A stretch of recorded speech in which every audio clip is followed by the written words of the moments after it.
Nous allons continuer l'enseignement sur le salut. Amen. Amen. Écoute-moi, cet enseignement-là, et c'est pas pour toi, hein, mais même pour moi-même, là, ça me fait du bien. Nous sommes en train d'étudier le salut. Amen. La Bible dit par l'apôtre Paul, lorsqu'il parle à Timothée dans 2 Timothée 3, 15, l'apôtre Paul dit à Timothée, tu connais les saintes lettres qui peuvent te rendre sage à salut par la foi en Jésus-Christ. En d'autres termes, l'objectif des Écritures est de communiquer aux hommes la compréhension du salut. Amen. Donc tu ne peux pas me dire en tant que chrétien que tu as ce document-là. Et je te pose la question, est-ce que tu es sauvé? Et tu ne sais pas me répondre. Non. Ça veut dire que tu as un matériel dont tu n'as pas compris quel est le bénéfice que tu peux en tirer. Est-ce que vous comprenez? Il dit, les Écritures nous rendent sages à salut par la foi en Jésus. Amen. Et maintenant au verset 16, qu'est-ce qu'il dit? Verset 16.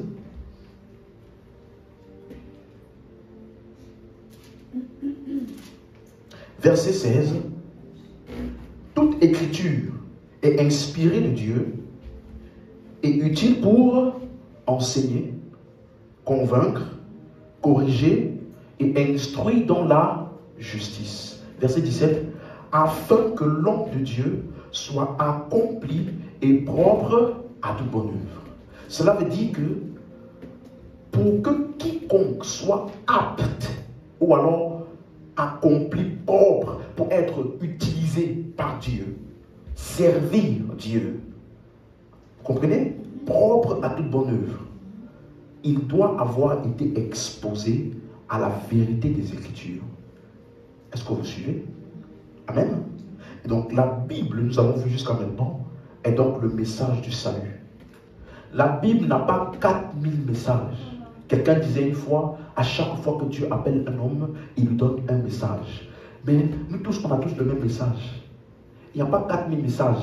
Il n'y a pas un message typique à un certain ministère. Non, tu sais, notre ministère, c'est le ministère du combat spirituel. Tu sais, l'autre dit, mon ministère, c'est le ministère de la prospérité. Moi, Dieu m'a oint de manière spécifique pour rendre les enfants de Dieu riches. Lui, l'autre dit, non, moi, mon ministère, c'est le ministère de la délivrance. Parce que quand Dieu m'a apparu, il m'a dit, délivre mon peuple. L'autre dit, il n'y a pas 4000 messages. Il dit, les Écritures entières, tout le document là, donne la sagesse du salut par la foi en. Donc cela veut dire que si tu prends la Bible pour chercher autre chose, tu t'es trompé de matériel. Dis-moi amen. Est-ce que tu comprends? La sagesse, c'est le mot grec sophizo. Ça veut dire compétence, expertise.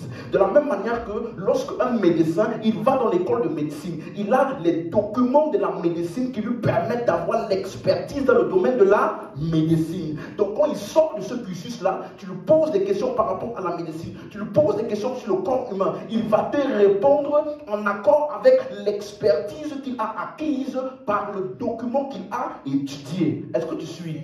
De la même manière, lorsque tu prends les Écritures, c'est pour te donner une expertise dans un domaine spécifique qu'on appelle le salut par la foi en Jésus-Christ. Donc si tu prends ça pour me dire, je vais te donner les secrets des finances. Dis-lui, tu t'es trompé de livre. Il y a des écoles de commerce spécialisées pour le business et qui te donnent l'expertise pour réussir dans ce monde. Est-ce que Elon Musk, est-ce que Bill Gates ont lu la Bible pour être riche? Non. Donc ça veut dire que ça là, ce n'est pas pour être riche. Parce que si quelqu'un peut être riche sans ça, il n'a pas besoin de ça. Donc ça là, n'est pas pour ça. Ah, dis-moi amen. Est-ce que tu as compris? Mais ce que tu dois prendre dans les Écritures est quelque chose de spécifique que tu ne peux trouver nulle part ailleurs. Et laisse-moi te donner ça. Le sujet c'est quoi? Le salut par la foi en Jésus-Christ. Dis-moi amen comme il faut. Est-ce que tu as compris? Ce n'est pas un livre pour chercher. Ah non, j'ai rêvé hier, j'ai vu une serviette. Laisse-moi voir, est-ce que quelqu'un avait une serviette dans la Bible quand il a rêvé? Ah, il est arrivé ici, il a vu la serviette. La serviette là, ça veut dire que je serai bientôt essuyer de la honte. Amen. Est-ce que tu comprends? Sagesse ou expertise, dans quel domaine? Salut par la foi en Jésus-Christ. Donc si, c'est tellement clair, hein? Comment tu peux dire ça? Et après tu vas écouter quelqu'un qui va te dire 42 principes pour la création des richesses. Il a pris ça. Avance pasteur. Derrière la Bible. Il a pris ça où? Est-ce que vous suivez? Parce que, comme tu viens à l'église et que certaines personnes, tu parles avec les gens, tu te dis, tu sais, en ce moment, j'ai des problèmes de finances. Ah, tu sais, en ce moment, j'ai des problèmes de ça. Ah, tu sais, en ce moment, j'ai des problèmes de logement. Ah, tu sais, en ce moment, j'ai des problèmes de mariage. En ce moment, j'ai des problèmes d'enfants. Ah, comment je peux faire? Comment je peux faire? Écoute-moi, la Bible n'a pas été écrite pour que tu puisses chercher la solution à tes problèmes. Avant que tu ne sois chrétien, tu avais des problèmes. Et il y en a pour lesquels tu réussissais à les résoudre sans la Bible. Hein? C'est vrai ou pas? Donc, c'est que tu viens chercher dans les Écritures. Ce livre-là, on appelle les Écritures entières. Jésus l'a dit dans Jean 5,39, vous sondez les Écritures parce que vous pensez avoir en elles la vie éternelle. Et après, il dit, ce sont elles qui rendent témoignage de mon compte bancaire. Rendent témoignage De moi. Donc, le message entier des Écritures, c'est une personne. Tu me suis? À chaque fois que tu ouvres les Écritures, c'est pour chercher une... Laisse-moi te donner un autre verset. Jean 1. Jean 1, verset 45.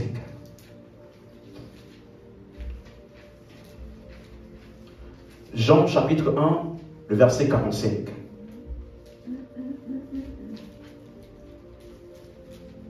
Si tu as trouvé, dis Amen. Amen. Il dit, Philippe rencontra Nathanaël et lui dit, nous avons trouvé celui. Pour vous donner le contexte, Philippe venait de rencontrer Jésus. Jésus lui a dit, viens, suis-moi. Comprenez? Donc, il est parti appeler son frère. Et il a dit, Nathanaël, j'ai rencontré quelqu'un. J'ai rencontré un celui. C'est pas une chose, une personne. J'ai trouvé celui. Beaucoup d'autres personnes viennent à l'église pour chercher cela. Cela, le mariage. Cela, les finances. Cela, le business. Cela. Mais eux, quand ils cherchaient, c'était pour trouver une personne. Regardez ce qu'il dit. J'ai trouvé celui de qui Moïse a écrit dans la loi et dont les prophètes ont parlé, Jésus de... Donc quand Moïse écrivait, il parlait de qui? Quand les prophètes prophétisaient, ils prophétisaient concernant qui? Donc ça veut dire que quand tu prends pour étudier les écrits des prophètes et de Moïse, c'est pour rencontrer qui? Jésus. My God. Donc comment est-ce que nous prenons les mêmes livres et on arrive à sortir de ça des principes? Est-ce que tu comprends? Celui. Donc le livre qu'on appelle la Bible est la révélation du plan du salut de Dieu par la foi en Jésus. Dis-moi amen. Ça veut dire que toutes les questions relatives au salut sont clairement répondues dans les Écritures. Tout type de questions qui peut surgir sont répondues dans les Écritures. Est-ce que tu comprends? Et donc, quand tu étudies donc les Écritures, à la lumière du salut, toutes tes questions sont répondues. Dis-moi amen si tu suis. Donc, on a commencé donc à démontrer clairement que, avant que j'avance, regardez ce qu'il dit. Les Écritures donnent la sagesse du salut par la foi en Jésus. Ça veut dire que si tu lis toutes les Écritures, quels qu'en soient les livres, tu vas sortir de là avec la compréhension du salut par la foi en Jésus. Même si tu lis la loi de Moïse. C'est ça. Hein? Si tu étudies l'Ancien Testament, Tu étudies Genèse, Exode, Lévitique, Nombre, Deutéronome. Tu étudies chacun de ces livres-là. La compréhension avec laquelle tu vas sortir, c'est que le salut, c'est par la foi en... Donc, tu ne peux pas étudier la Bible correctement et sortir avec une théorie selon laquelle le salut peut être obtenu ou maintenu par les œuvres. Hey. Dis Amen. Amen. Donc, on a commencé à démontrer que le salut est l'œuvre exclusive de Dieu. Quelle est la part de l'homme? Il a simplement à Recevoir. C'est clair? Yeah. Et donc, depuis quelque temps, on étudie le livre d'Hébreux, n'est-ce pas? Parce qu'il y a des passages et des versets qui semblent contredire certaines vérités que nous avons vues jusqu'ici. Et donc, j'ai commencé aujourd'hui, on va étudier Hébreux 6. Ouvrons déjà le livre d'Hébreux. Je prie vraiment que tout ce que je vais dire aujourd'hui, là, que tu puisses saisir ça. Amen. Yes. Parce que le livre d'Hébreux 6, sur tout ce passage que je vais citer avec vous là, Hébreux 6, verset 4. Car il est impossible. Il est comment? Impossible. Mon Dieu.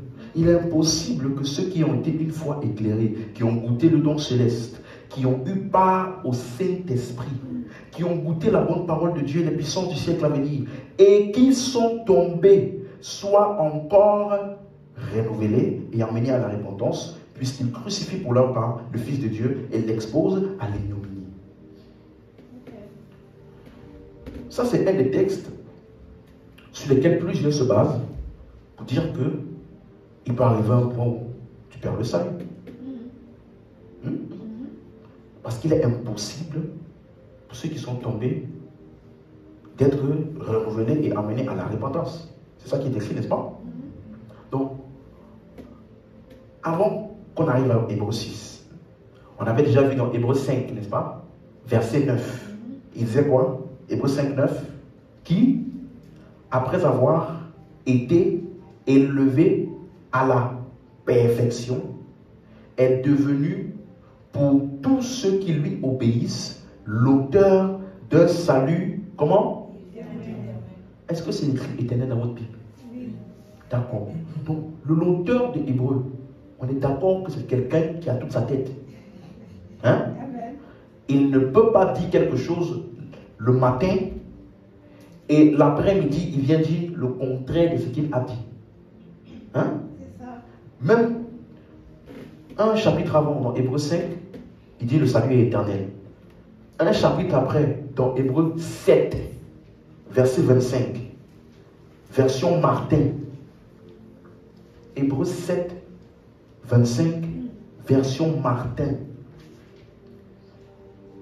Dans la version Louis II, il dit, c'est aussi pour cela qu'il peut sauver parfaitement ceux qui s'approchent de Dieu par lui, étant toujours vivants pour intercéder dans leur faveur. Quelqu'un a la version Martin? Oui. Qu'est-ce qu'il dit? Il peut sauver pour toujours ceux qui s'approchent de lui, de Dieu par lui. Donc, quand il dit parfaitement là, il parlait de quoi en réalité? Pour toujours. Donc, Hébreux 5, on dit que quand Dieu sauve, c'est de manière éternelle. Hébreux 7, on dit que quand Dieu sauve, c'est Pour toujours. Donc, d'où vient maintenant qu'il dit c'est impossible pour quelqu'un qui est tombé qu'il soit encore renouvelé et amené à la repentance.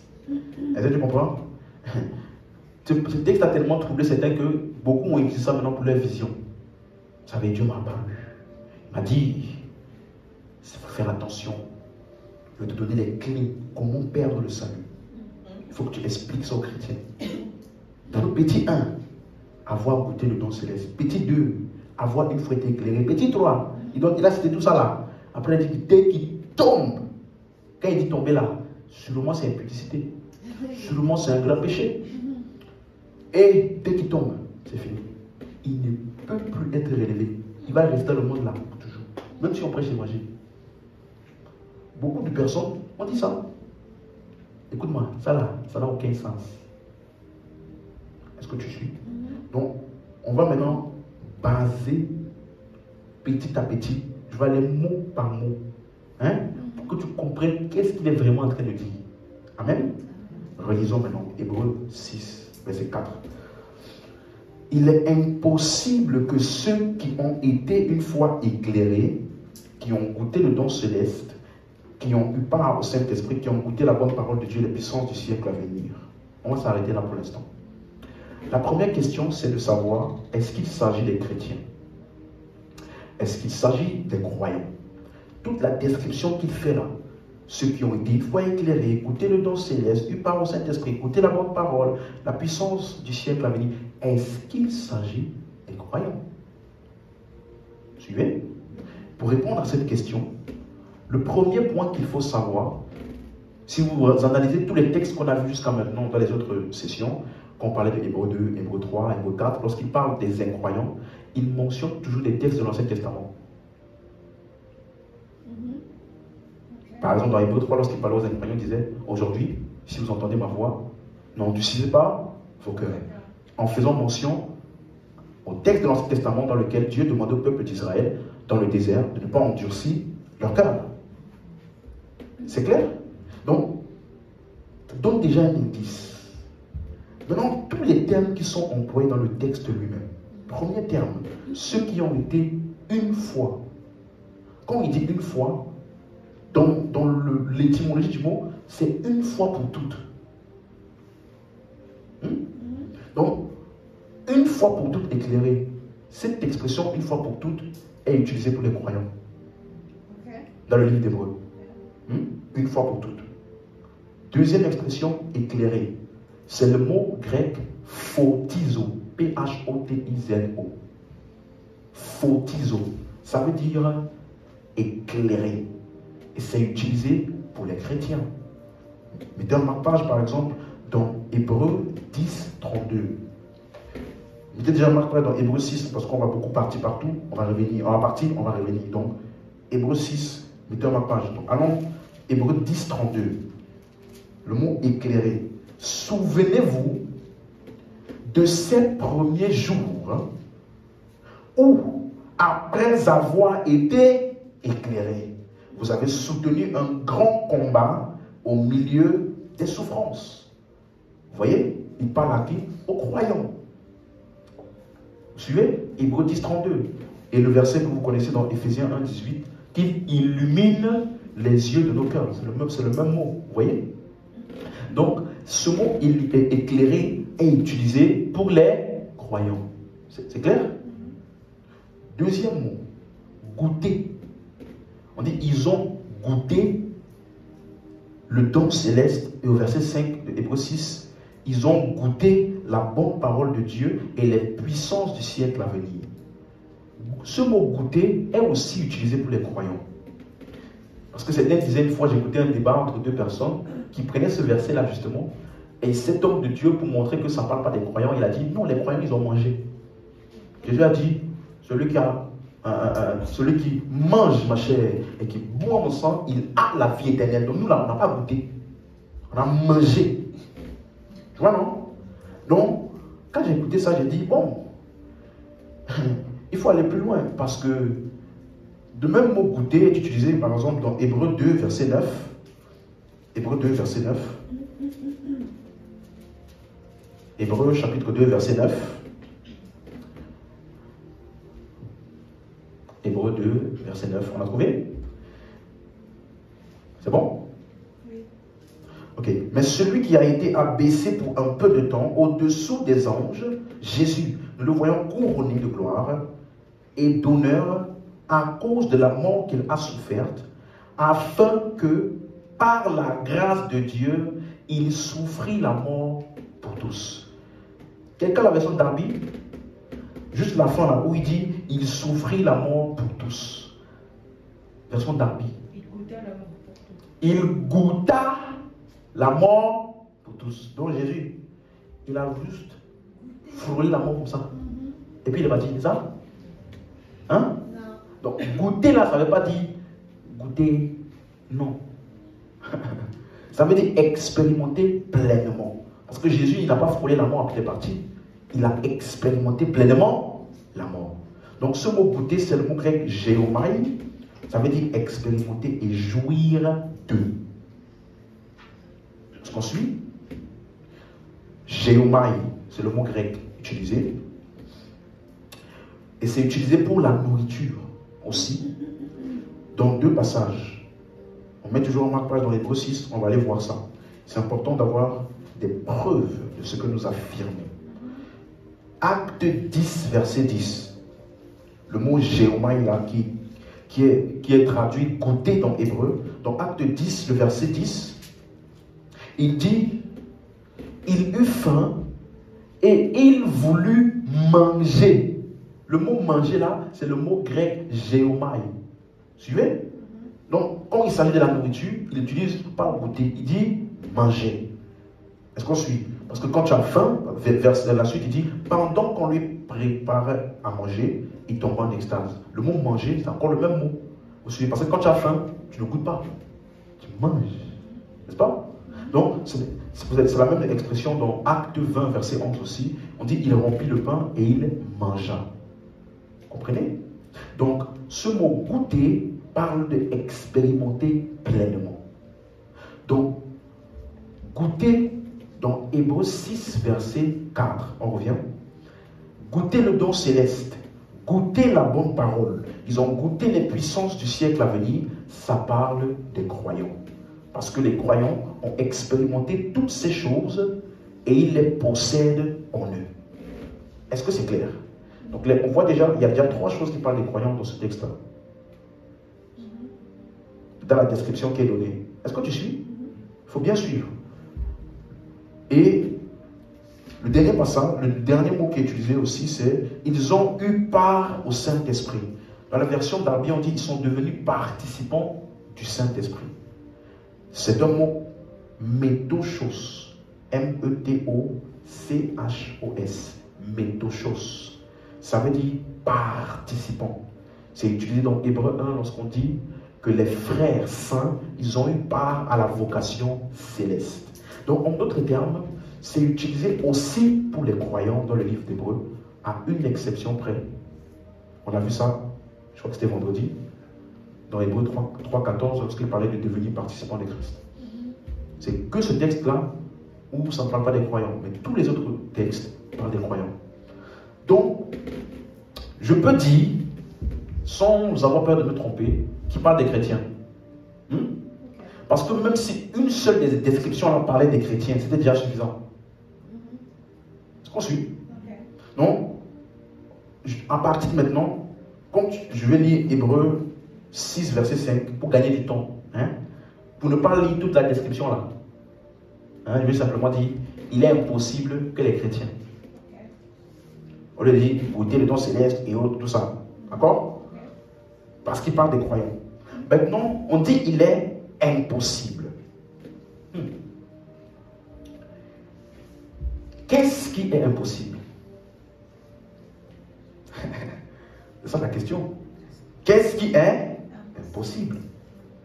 Il est impossible, verset 6, pour les chrétiens, verset 6, qu'ils sont tombés,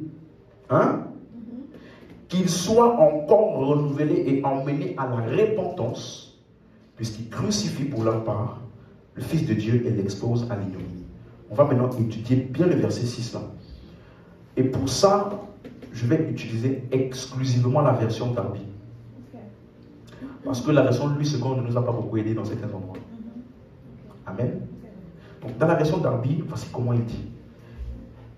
Qu'ils sont tombés, qu'ils soient renouvelés encore à la repentance, crucifiant de nouveau pour eux-mêmes le Fils de Dieu et l'exposant à l'opprobre.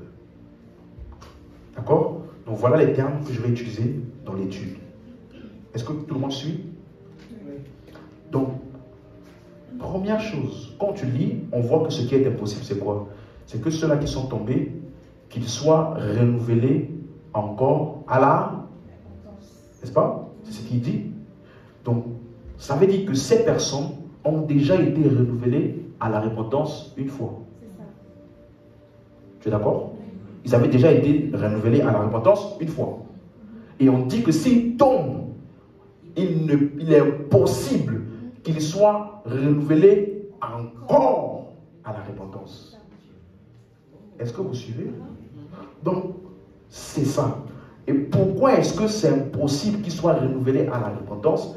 Parce que le verset d'après, ça voudrait dire qu'ils crucifient de nouveau pour eux-mêmes le Fils de Dieu et l'exposent à l'ignominie.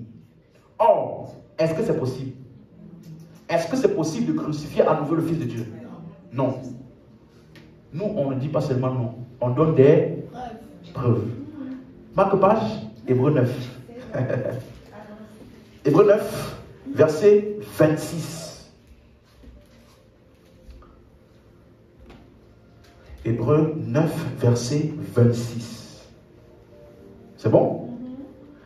Autrement, il aurait fallu qu'il eût souffert plusieurs fois. On parle de Jésus, hein, qu'il eût souffert plusieurs fois depuis la création du monde. Tandis que maintenant, à la fin des siècles, il a paru, comment? Une seule fois pour abolir le péché par son sacrifice. C'est clair? Il a paru combien? Une seule fois. Hébreux 10, verset 12. Hébreux 10, verset 12. Hébreux 10, verset 12. C'est bon?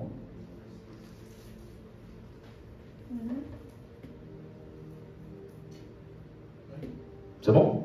Ok. Hébreux 10, verset 12. Lui, après avoir offert un seul sacrifice pour les péchés, s'est assis pour toujours à la droite de Dieu. Il a offert combien de sacrifices? Un seul. Donc, sacrifice, là, ça parle de quoi? Il s'est sacrifié. Donc, Jésus ne peut pas être resacrifié. Comme c'est impossible qu'il soit crucifié à nouveau, c'est donc impossible que celui qui tombe soit renouvelé encore à la repentance. Est-ce que c'est clair jusqu'à maintenant? Donc, maintenant, 3 questions se posent donc. Maintenant, suis-moi, hein? On réfléchit ensemble. 3 questions se posent après avoir lu ça. Il est impossible que les croyants là, qui sont tombés, hein, qu'ils puissent être renouvelés encore à la repentance, crucifiant de nouveau le Fils de Dieu pour eux-mêmes et l'exposant à l'ignominie. La première question, est-ce que le fait que quand un chrétien est tombé et qu'il ne soit pas possible d'être amené encore à la repentance là, est-ce que c'est mauvais?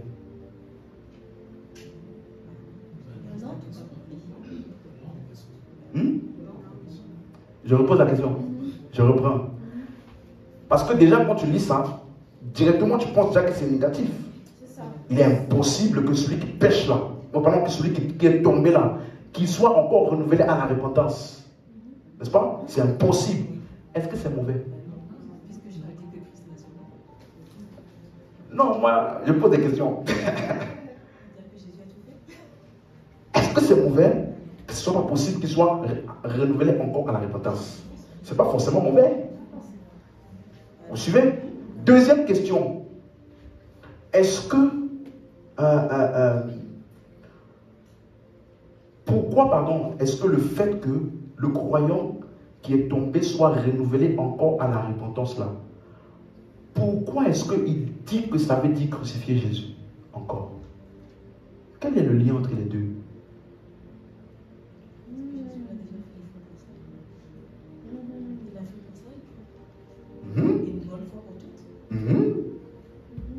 Quelqu'un suit?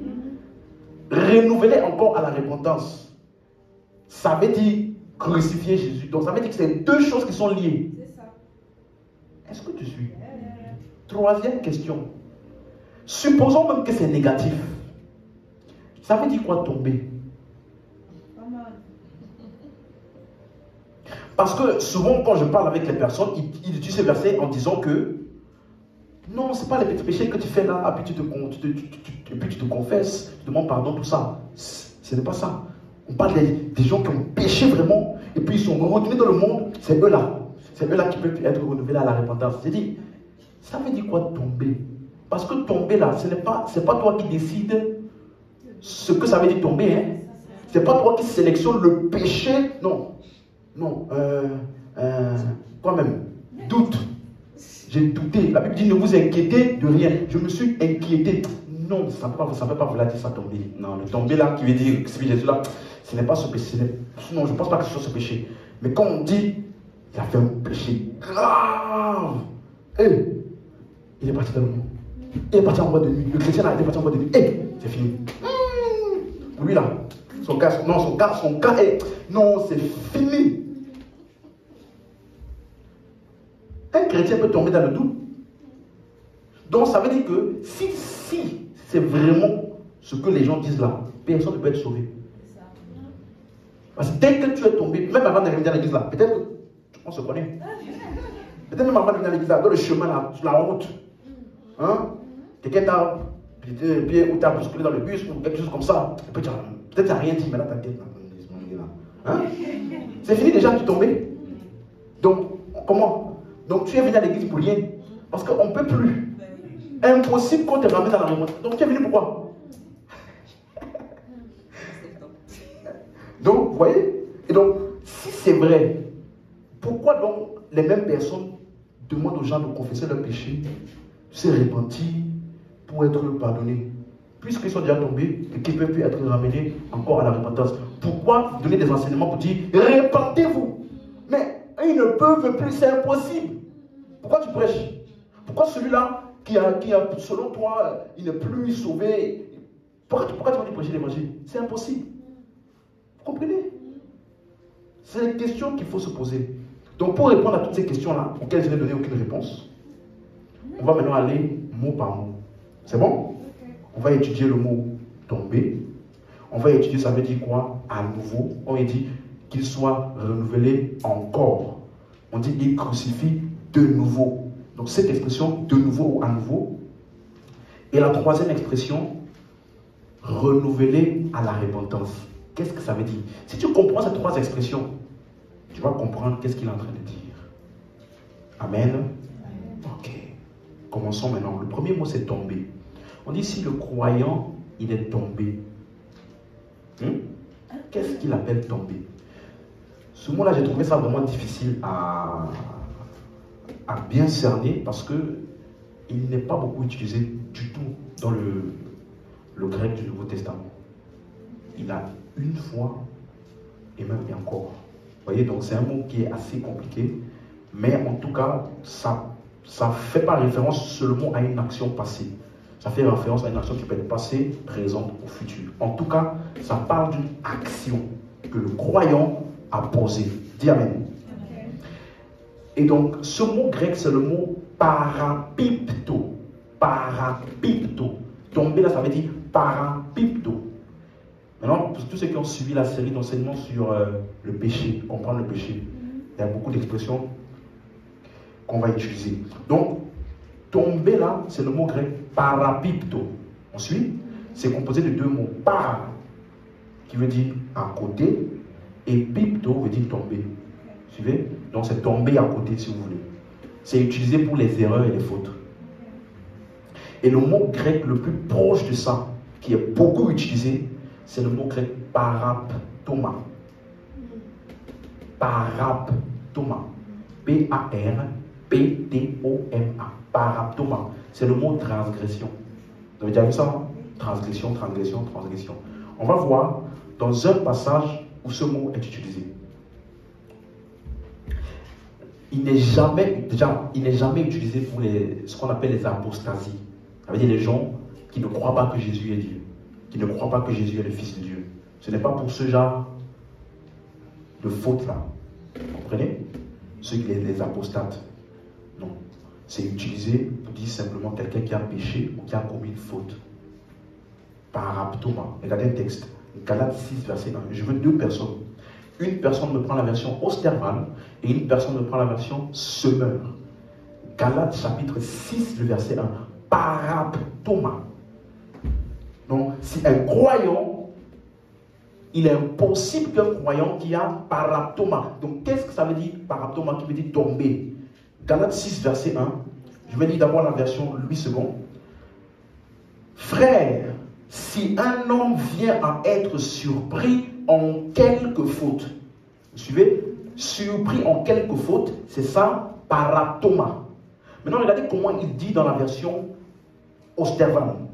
Mes frères, si quelqu'un vient à tomber dans quelque faute. Vient à quoi? Tomber en quelque faute. Vous voyez maintenant? Donc, il parle de la même chose que Hébreu. Tomber dans une faute.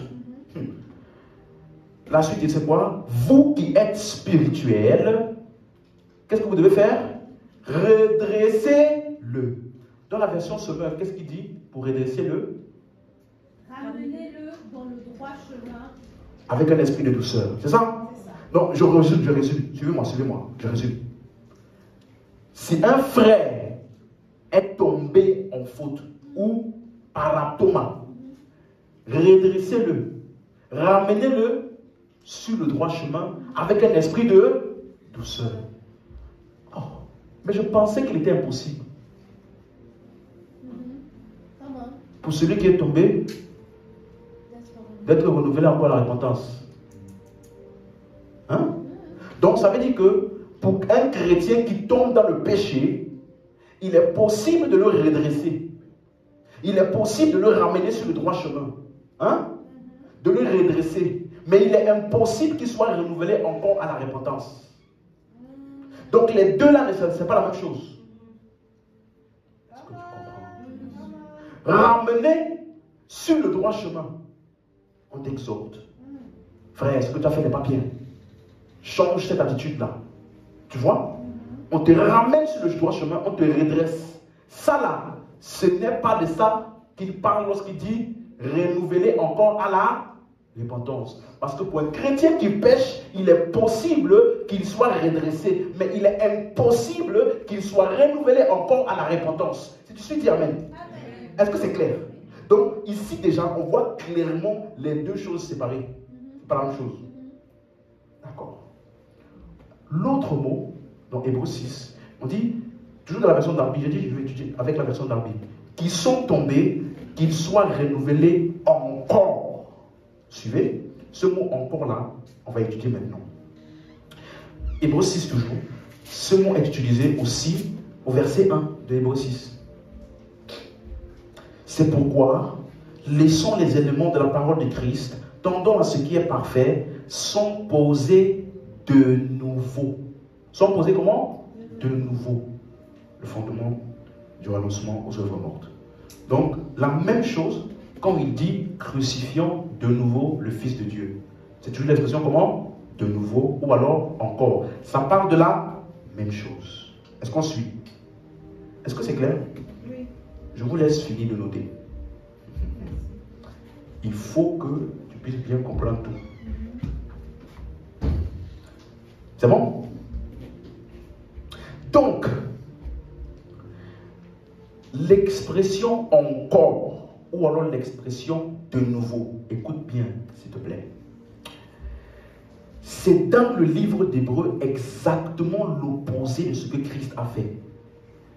Quand on veut spécifier ou décrire ce que Christ a fait, on utilise l'expression une fois pour toutes. Est-ce qu'on suit? Quand il dit encore ou alors de nouveau ou encore et encore, c'est l'opposé de ce que Christ a fait, qui lui il a fait comment? Une fois pour toutes. Donc, voyons voir dans quel cadre cela est utilisé. Parce que ce mot de nouveau veut dire recommencer le processus à zéro. Est-ce que tu suis? Et recommencer le processus à zéro. Donc, allons voir où c'est utilisé dans le livre d'Hébreux. Le contraste entre une fois pour toutes et encore et encore. Amen. Donc, on va parcourir le livre d'Hébreux maintenant. Hébreux chapitre 7, le verset 25. Hébreux chapitre 7, le verset 25.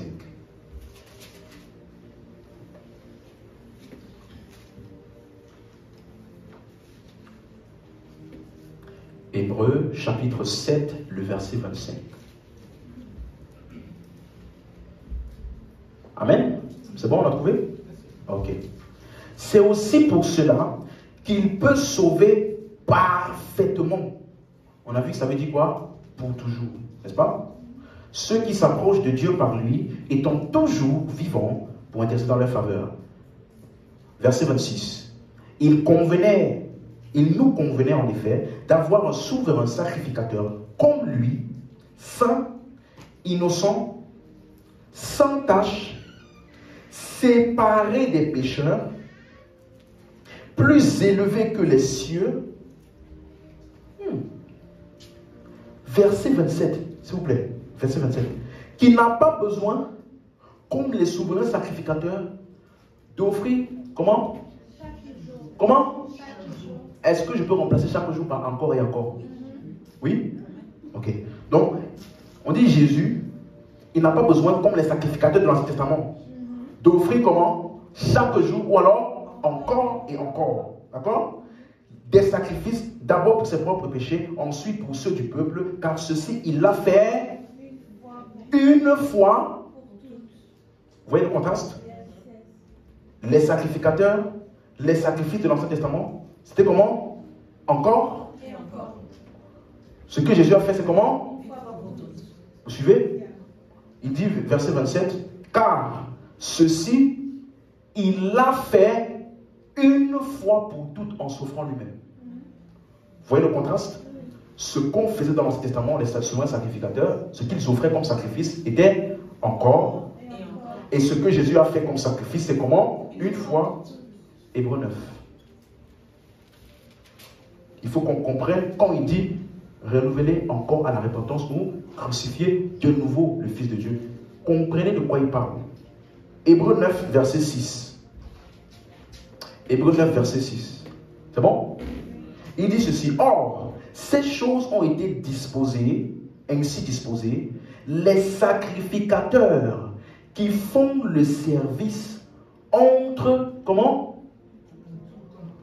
Plus fort, s'il te plaît. En tout temps. Est-ce qu'on peut dire encore et encore? Ok. Les sacrificateurs qui font le service entre, en tout temps, dans la première partie du tabernacle, dans, verset 7, et dans la seconde, le souverain sacrificateur seul, entre comment? Une fois par an. Est-ce qu'on peut dire encore et encore? C'est parce que c'est une fois? Ok. La suite. Non sans y porter du sang qu'il offre pour lui-même et pour les péchés du peuple. C'est clair? Ça, c'est pour le souverain sacrificateur de l'Ancien Testament. Maintenant, quand il veut parler maintenant de Jésus, verset 11. Mais Christ est venu comme souverain sacrificateur des biens à venir. Il a traversé le tabernacle, le plus grand et le plus parfait, qui n'est pas construit de main d'homme, c'est-à-dire qui n'est pas de cette création. Il est entré comment? Verset 12. Et il est entré comment? C'est différent de... On suit? Donc quand on parle de Christ, il est entré une fois pour toutes dans le lieu très saint, non avec le sang des boucs et des taureaux, mais avec son propre sang ayant obtenu une rédemption. Comment? Est-ce que c'est clair? Vous voyez encore le contraste? Quand on parle des sacrificateurs et des sacrifices de l'Ancien Testament, c'est comment? Encore. Lorsqu'on parle de ce que Jésus a fait, c'est comment? Une fois. Est-ce que c'est clair? On continue. Verset 22. Maintenant là, verset 22. Suivez bien, hein? C'est important. Verset 22. Et presque tout, d'après la loi, est purifié avec du sang. Et sans effusion de sang, il n'y a pas de pardon. Verset 23. Il était donc nécessaire, puisque les images des choses qui sont dans les cieux devaient être purifiées de cette manière, que les choses célestes elles-mêmes le fussent par des sacrifices plus excellents. Je peux résumer en disant ceci, que le sang du sacrifice était pour purifier du péché. C'est ça? Parce qu'il dit, tout d'après la loi est purifié avec du sang. Après, il dit que les choses célestes devaient donc être purifiées par des sacrifices qui sont plus excellents. Donc, l'essence même, le but du sang du sacrifice-là, était pour purifier le peuple du péché devant Dieu. Pour qu'ils soient dans un état de pureté devant Dieu. Est-ce que c'est clair? Donc, ça veut dire ceci. Je fais maintenant une pause pour expliquer quelque chose. Ça veut dire que si le sang d'un sacrifice n'a pas la capacité de purifier de manière permanente, ce sacrifice va être offert encore. C'est clair? Mais si le sang du sacrifice qui est offert a la capacité de purifier de manière permanente, on offre comment? Une fois. Tu es d'accord? Donc, déjà ici, on comprend ce que l'auteur de Hébreux est en train de nous faire. Parce que pour l'Ancien Testament, on devait faire le sacrifice encore et encore. On devait recommencer le processus chaque année. Recommencer le processus à zéro chaque année. Pour ramener le peuple à un état de purification. Est-ce que tu suis? Pendant le temps de 1 an, leur péché ne les rendait pas impurs. Parce que le sang les avait purifiés pour une durée de 1 an. Est-ce que tu suis? Mais après 1 an, il faut réoffrir le sacrifice pour ramener à zéro et les ramener dans un état de pureté. Est-ce que c'est clair? Donc ça veut dire que si personne, après avoir expérimenté une purification qui est permanente, hein, après avoir péché, est-ce qu'elle est impure devant Dieu? Non. Parce que la purification est comment? Permanente. Mais si après avoir péché, on dit que ça l'a dépurifié, ça veut dire que le sacrifice là n'était pas. Dis Amen si tu comprends. Suis bien. Suis bien. Là, je t'amène quelque part. Donc ça veut dire que si le sang a donné une purification éternelle, il est impossible que la personne qui pêche puisse être ramenée à nouveau à un état de purification. Parce que le péché qu'elle a fait ne l'a pas dépurifié. Je n'ai encore donné aucune conclusion. J'explique juste le sang permanent, purification permanente, et la personne qui pêche, qu'est-ce qu'elle bénéficie de cette purification permanente? Logiquement, si la purification est permanente et que la personne pêche, ça ne l'a pas rendu impur. Mais si ça réussit à la rendre impure, ça veut dire que le sacrifice n'a pas obtenu une purification permanente. On doit réoffrir à nouveau pour ramener la personne à une purification comment? Devant Dieu. Ok. Verset 24. Hébreux 9. J'ai juste fait une pause explicative pour nous permettre de bien comprendre la suite. Verset 24. Car, maintenant, Christ n'est pas entré dans un sanctuaire fait de main d'homme, en imitation du véritable, mais il est entré dans le ciel même. Il est entré où? Dans le ciel. On va rester. La convention. Bientôt, là, on est la convention, la cour a tout changé, partie du nom. Rendez-vous là-bas. Ciel, là, c'est quoi? On va expliquer ça comme il faut. Verset 24. Il est entré où? Dans le ciel même. Afin de comparer pour nous devant la face de Dieu, verset 25. Et ce n'est pas pour s'offrir lui-même combien? Plusieurs. Ou alors encore et ok, qu'il est entré comme le souverain sacrificateur entre chaque année dans le sanctuaire avec du sang. Pourquoi est-ce qu'il appelle ça sang étranger? Parce que ce sang, écoute-moi, si le sang n'a pas la capacité de pouvoir pour le peuple une purification permanente, on appelle ça sang étranger. Et donc on doit l'offrir encore et encore. Est-ce que c'est clair? Donc, comment est-ce qu'il appelle le sang des sacrifices de l'Ancien Testament du sang étranger? Parce pourquoi il est étranger? Il n'a pas la capacité de purifier de manière permanente. Est-ce que c'est clair? Vous suivez? Donc, ce sang-là est un sang étranger. Mais on dit que Jésus, il n'est pas entré dans le tabernacle là-bas pour s'offrir lui-même plusieurs fois. Donc, il est déjà en train de t'expliquer que ce que Jésus a fait, son sang n'est pas le sang étranger. Verset 26. Verset 26. Autrement, il aurait fallu qu'il eût souffert combien de fois? Plusieurs fois depuis la création du monde. Tandis que maintenant, à la fin des siècles, il a paru une seule fois. Pour faire quoi? aboli le péché par son...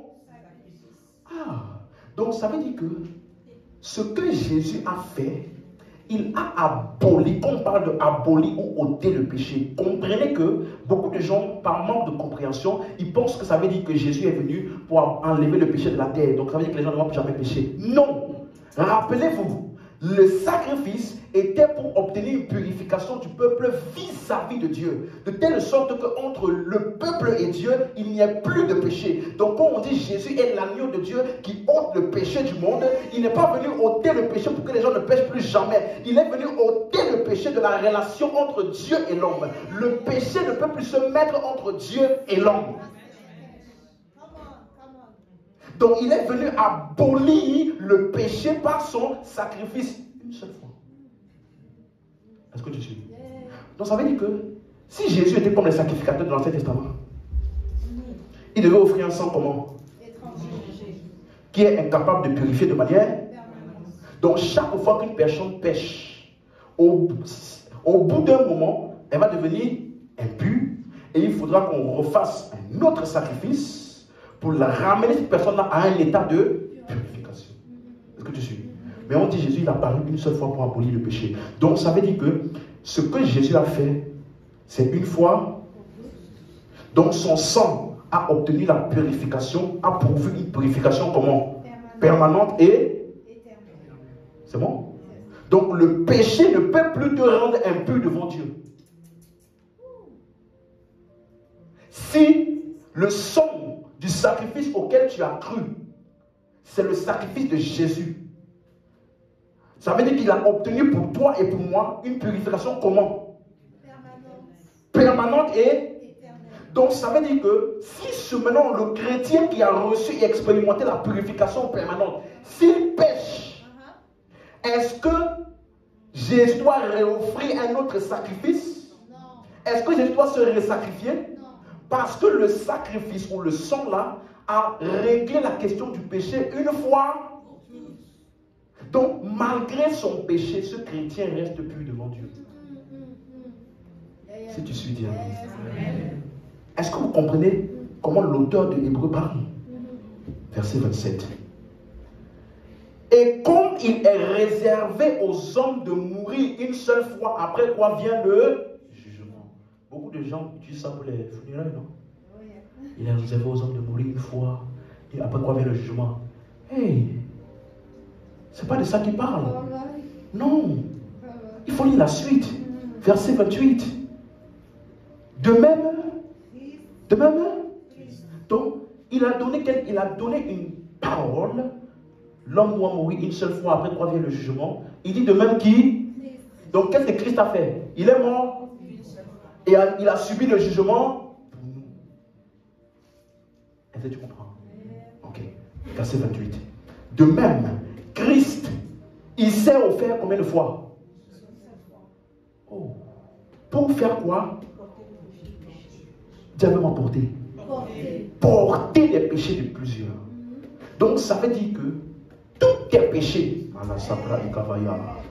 passés, présents, futurs, ont été portés par qui? Une fois. Donc si tu pêches, ton péché ne vient pas sur toi pour te rendre impur. Ça vient sur qui? Christ qui a porté ton péché une fois pour. Donc lorsque un chrétien pêche, ça ne le rend pas impur parce que ce péché n'est pas sur lui mais sur Christ.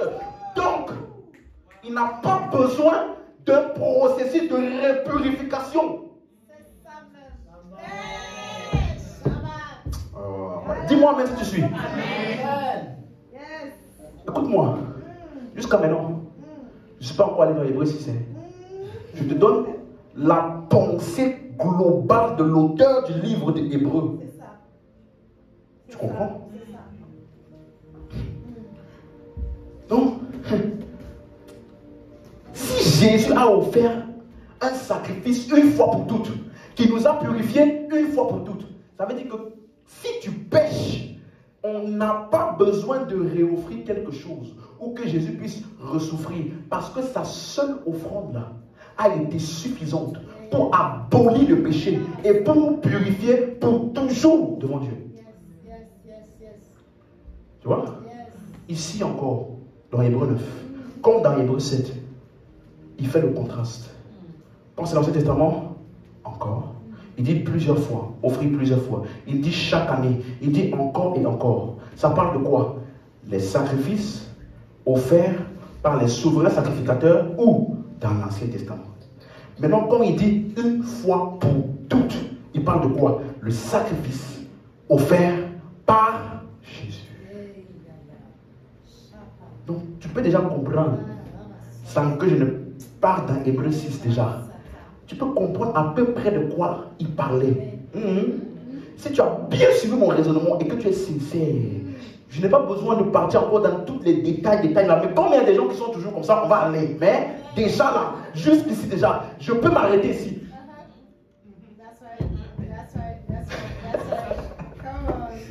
Tu vois, non? Parce que pourquoi l'auteur d'Hébreux disait, il est impossible qu'il soit de nouveau renouvelé à la repentance encore. Parce que ça voudrait dire recrucifier le Fils de Dieu. Et la... Pourquoi? Parce que quand ce chrétien pêche, ce sacrifice de une fois pour toutes là avait déjà géré ce péché qu'il vient de faire là. Donc ça ne peut pas le repurifier. Il est impossible qu'il soit ramené à un état de purification parce qu'en réalité, il n'a jamais quitté cet état de purification. Oh, dis-moi amen ici. Est-ce que tu suis? Parce que si Jésus doit réoffrir, tu sais, quand tu pêches, Seigneur, je confesse encore mon péché. Ce que tu fais encore et encore vis-à-vis du péché est en contradiction avec ce que Jésus a fait une fois pour toutes.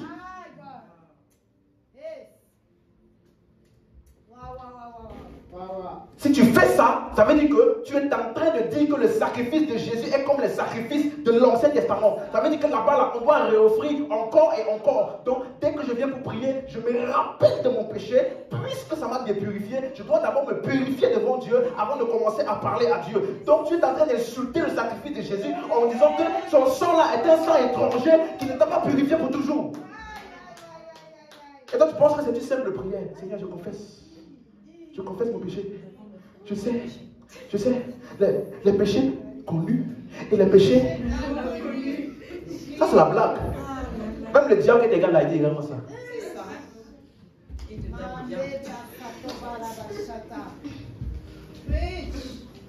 Dis-moi amen. Amen. Donc, qu'est-ce qui est impossible? Mais jusqu'à maintenant, c'est parce que j'ai supposé que ce qu'il appelle renouveler encore à la repentance, c'est la même chose que ramener à un état de purification. C'est ce qu'on a supposé, n'est-ce pas? On va étudier, hein? On n'a pas de supposition. Mais je donne déjà la pensée globale. Comment il pense? Mais quelqu'un va dire, pasteur, oui, c'est vrai, mais Hébreux 7, Hébreux 8, Hébreux 9, mais donne-moi notre passage. D'accord, Hébreux 10. Allons-y, Hébreux 10. Hébreux 10, verset 1. Au cas où tu n'étais toujours pas convaincu, je te donne d'abord Hébreux 10. Si tu as compris mon raisonnement jusqu'ici, ça là, ça doit être rapide. En effet, la loi, n'est-ce pas, qui possède une ombre des biens à venir et non l'exacte représentation des choses, ne peut jamais, par les mêmes sacrifices qu'on offre perpétuellement chaque année. Est-ce que je peux dire à la place de perpétuellement chaque année qu'on offre encore? Est-ce que je peux dire ça? Ok. Donc il dit que la loi ne peut jamais, par les mêmes sacrifices qu'on offre encore et encore, faire quoi? Emmener les assistants à la perfection. Voici maintenant un nouveau terme qui n'était pas dans Hébreux 10, qui n'était pas dans Hébreux 9, pardon, qu'il introduit ici. On appelle ça quoi? Emmener à la perfection. Ça veut dire quoi? Emmener à la... De quoi parle-t-il? De quoi s'agit-il exactement? Rappelez-vous, nous sommes en train d'étudier le contraste entre encore et quoi? Une fois encore. Ici déjà, on va au verset 1. quand il parle de la loi, il dit que la loi, on offrait comment? Perpétuellement chaque année, ou alors encore et encore. N'est-ce pas? Verset 2. Qu'est-ce qu'il appelle amener donc à la perfection? On va voir les détails ici, verset 2. Autrement, n'aurait-on pas cessé de les offrir? On n'aurait pas fait quoi? Cessé de les offrir. Retenez bien ce terme-là, parce que c'est ça qu'il appelle amener à la perfection. Il te donne les caractéristiques du sacrifice qui emmène à la perfection. Il dit, si c'était le sacrifice là, avait amené à la perfection, qu'est-ce qu'on aurait vu dans ce sacrifice? On aurait donc fait quoi? Cesser de les offrir. Deuxième chose, parce que ceux qui rendent ce culte, étant, comment? Lisez. Il ne faut pas me regarder, lisez. Parce que ceux qui rendent ce culte, étant comment? Une fois purifiés. Deuxième caractéristique. Troisième caractéristique, n'auraient plus eu aucune conscience de leur péché. J'ai d'abord une question. Est-ce qu'il a dit que si le sacrifice t'avait amené à la perfection, premier point c'est quoi? On aurait cessé de l'offrir. 2, une fois purifié. 3, ils n'auraient plus conscience de leur péché. Est-ce qu'il y a quelque part écrit ils n'auraient plus de péché? Non. Donc malgré qu'ils auraient des péchés, ils n'auraient plus conscience. Il n'est pas en train de dire que tu n'as plus de péché. Une fois purifiés, n'ont plus de péché. Non. Une fois purifiés, n'auront plus conscience. Donc ils vont marcher, non pas tous les jours, avec la conscience de leur péché d'hier, avant-hier, avant-avant-hier. Non. Ils vont marcher avec la conscience qu'ils ont été purifiés une fois. Si tu as été amené à la perfection par un sacrifice, le sacrifice là, on offre ça une fois, après on cesse d'offrir quoi que ce soit.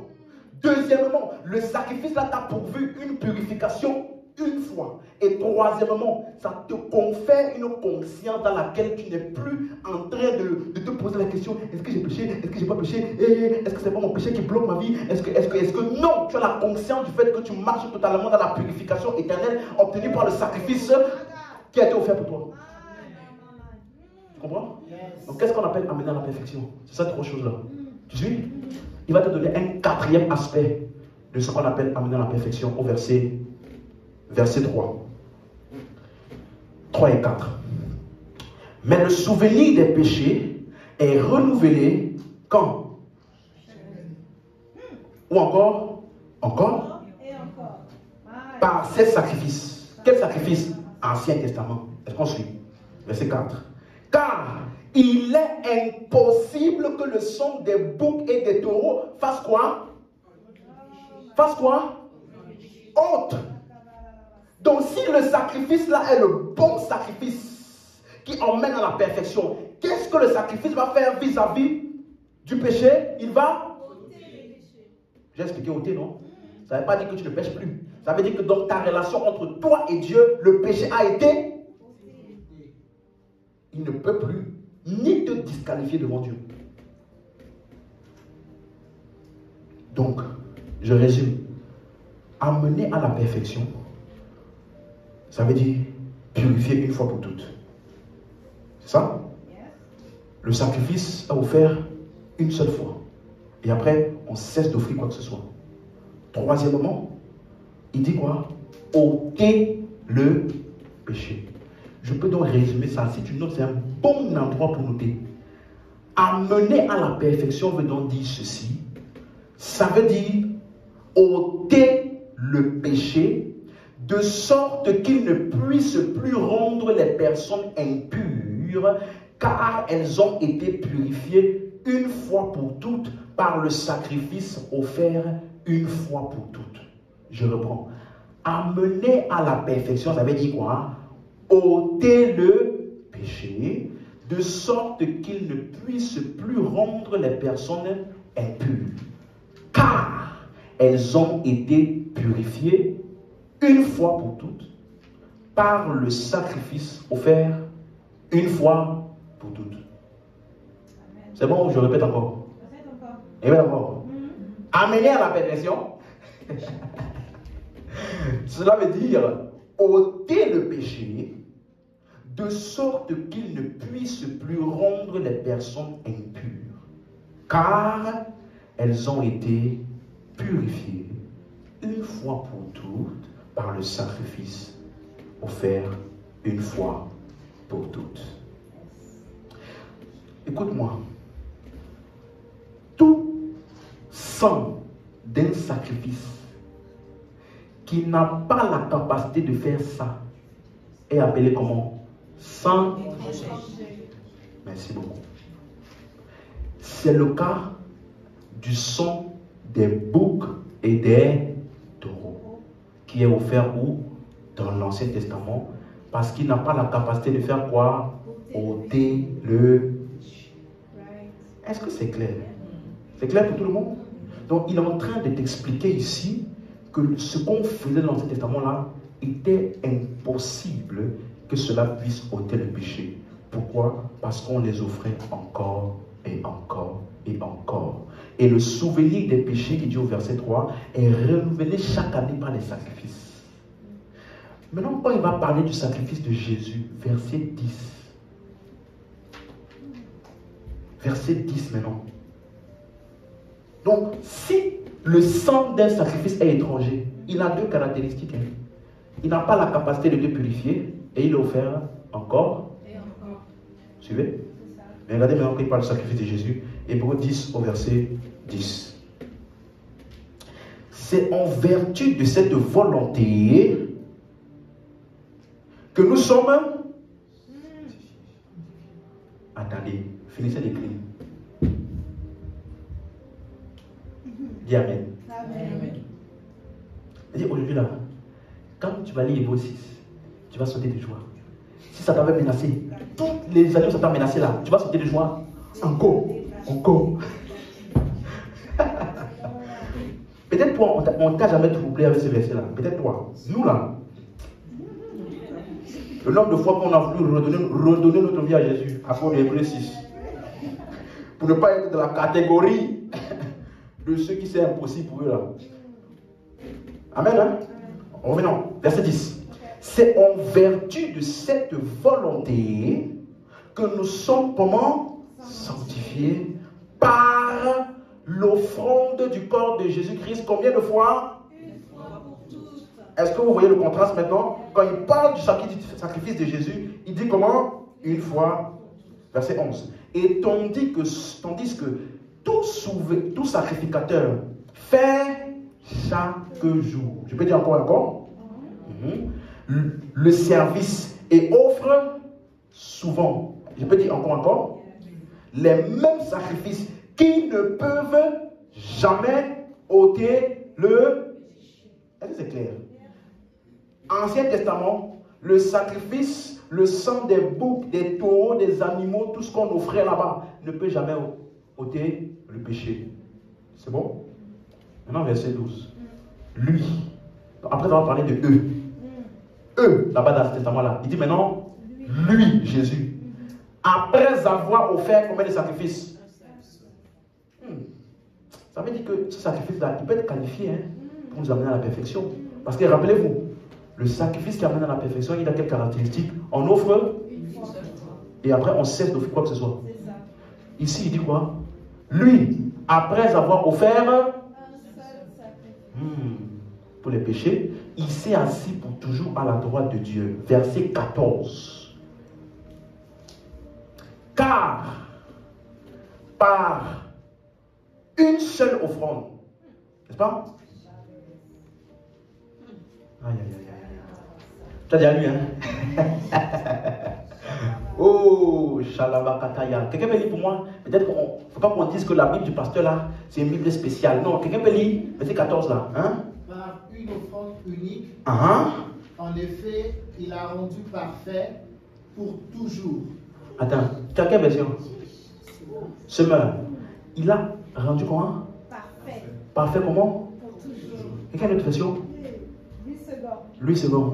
Car par une seule offrande, il a amené à la perfection pour toujours ceux qui sont sanctifiés. Combien d'offrandes? Une seule offrande. Donc ça fait quoi? Amener à la Pendant un an? Pour toujours. Oh, Comprends? Quelqu'un comprend? Donc, ça veut dire que par le sacrifice de Jésus, il nous a emmenés à la perfection. Comment? Donc, si le sacrifice de Jésus nous a emmenés à la perfection, les caractéristiques de amener à la perfection. 1. On offre le sacrifice. Une seule fois. 2. Ils sont purifiés une fois. 3. Ils n'ont plus conscience de leur Péché. 4. Et le péché est Ôté. Oh my God. Hey, Tu as compris? ah, ça fait- Voilà ce que le sacrifice de Jésus a fait.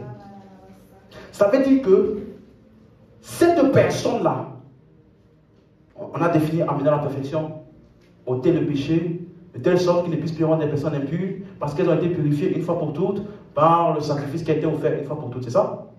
Je vais remplacer. Donc ça veut dire que Jésus, par son sacrifice, il nous a amenés à la perfection pour toujours. C'est-à-dire, nos péchés ont été ôtés pour toujours. De telle sorte qu'ils ne puissent plus nous rendre impurs, parce que nous avons été purifiés une fois pour toutes par le sacrifice de Jésus qui a été offert une fois. J'ai une question maintenant. Si tu as bien suivi mon raisonnement. Si la personne qui a été emmenée à la perfection pour toujours la pêche,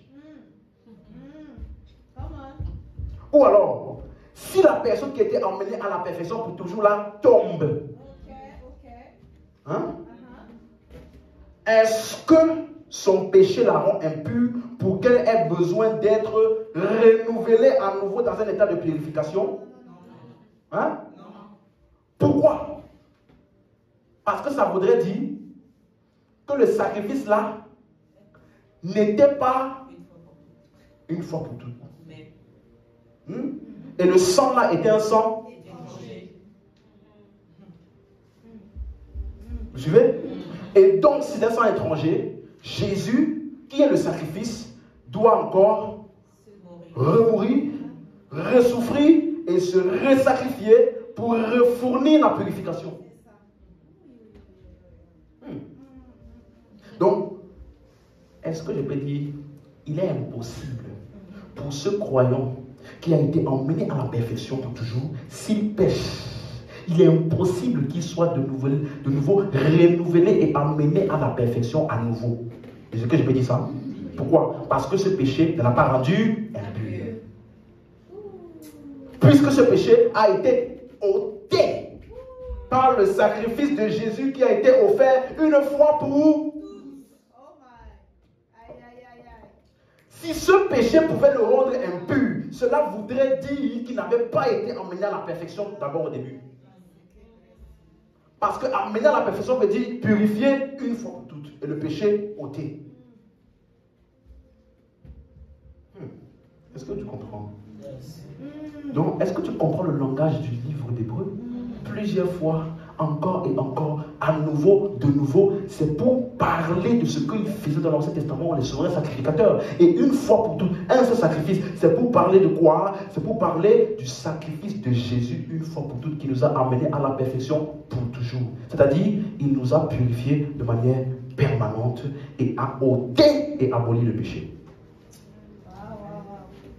Est-ce que tu suis?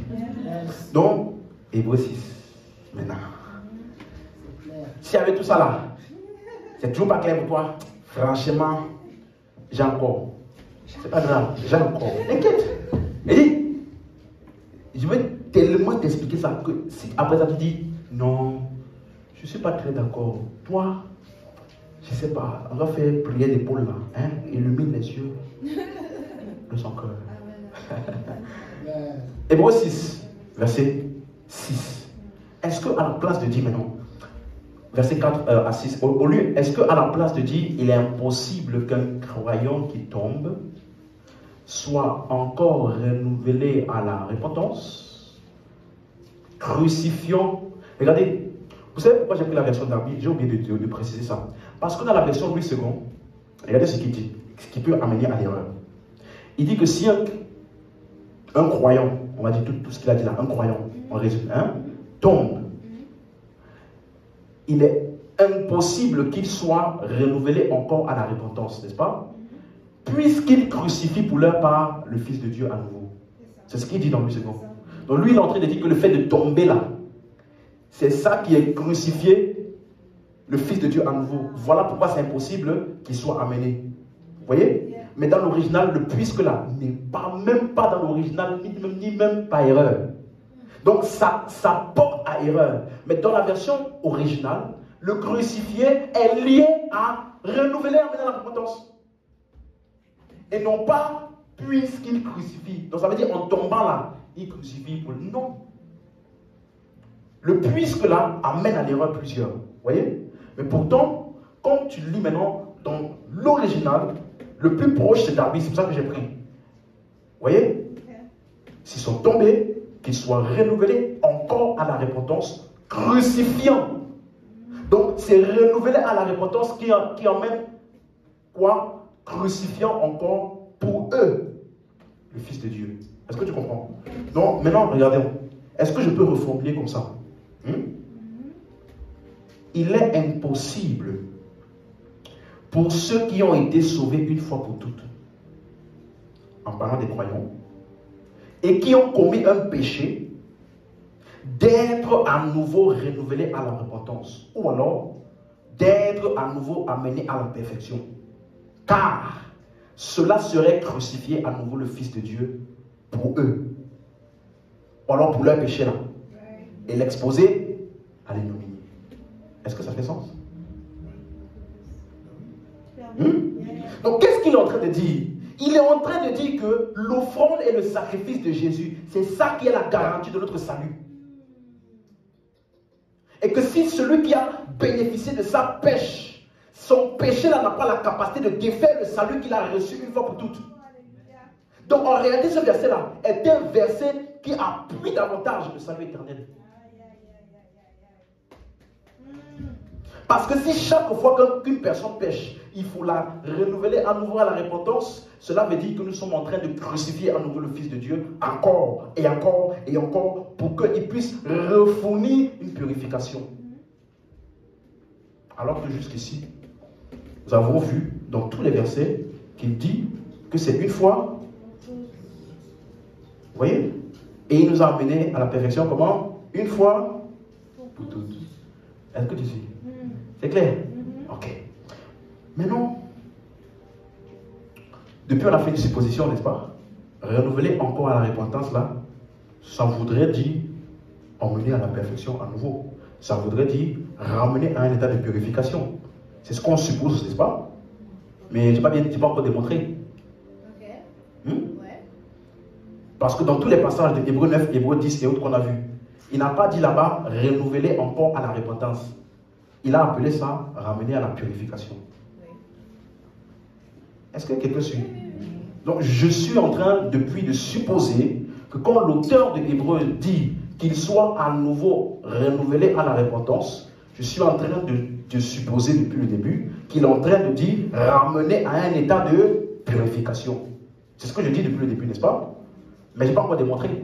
J'ai supposé avec la vision globale du livre. On va maintenant démontrer.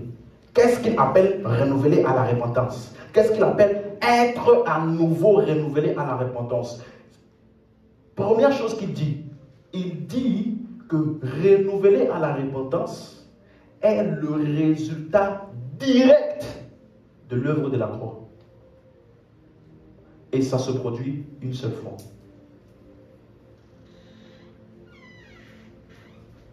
Est-ce que quelqu'un suit? Tu suis? Ou je réexplique? Lisons, Hébreux 6, verset 6.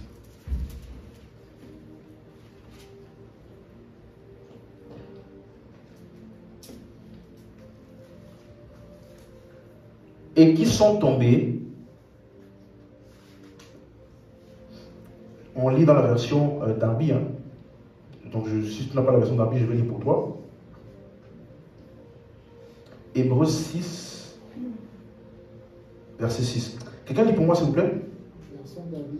Et qui sont tombés, soient renouvelés encore à la repentance, crucifiant pour eux-mêmes le Fils de Dieu et l'exposant à l'opprobre. Ok. Une autre partie dit crucifiant de nouveau le Fils de Dieu pour eux-mêmes. Ok?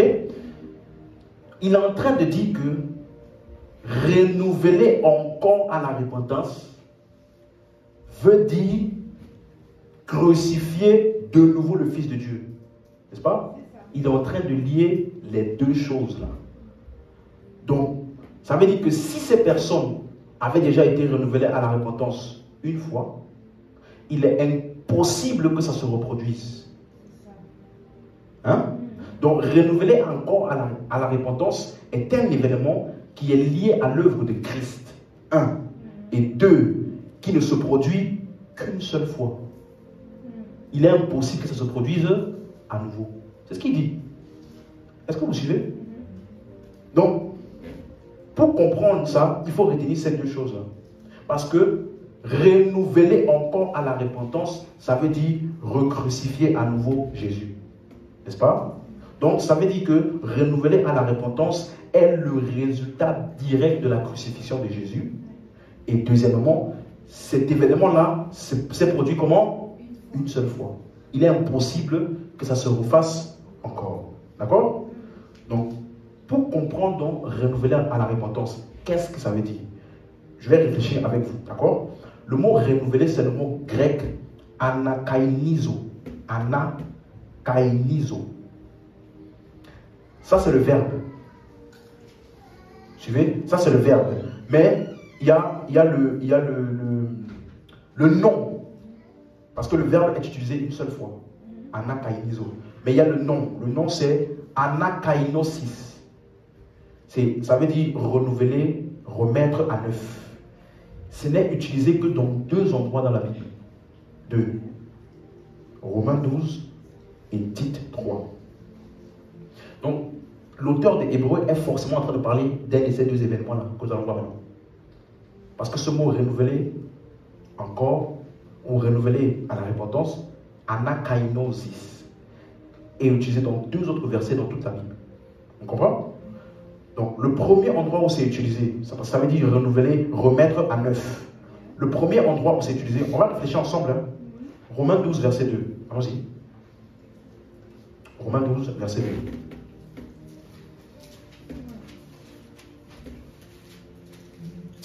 Amen. Hein? Ok.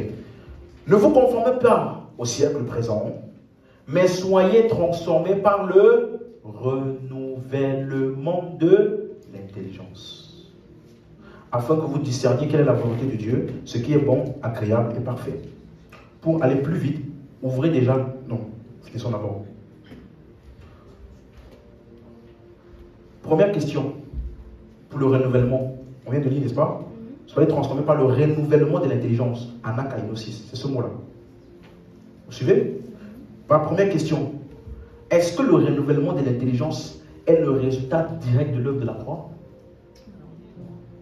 Est-ce que quand Christ est mort et ressuscité, que tu l'as reçu là, ton intelligence a été renouvelée? Non. Est-ce que le renouvellement de l'intelligence se produit une seule fois? Non.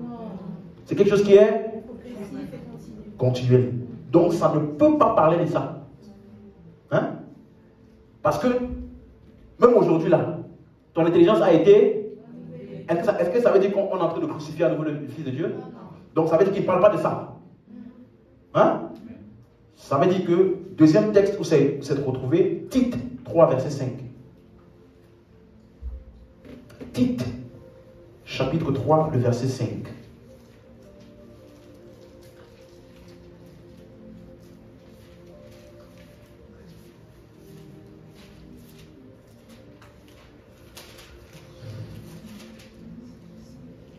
Tite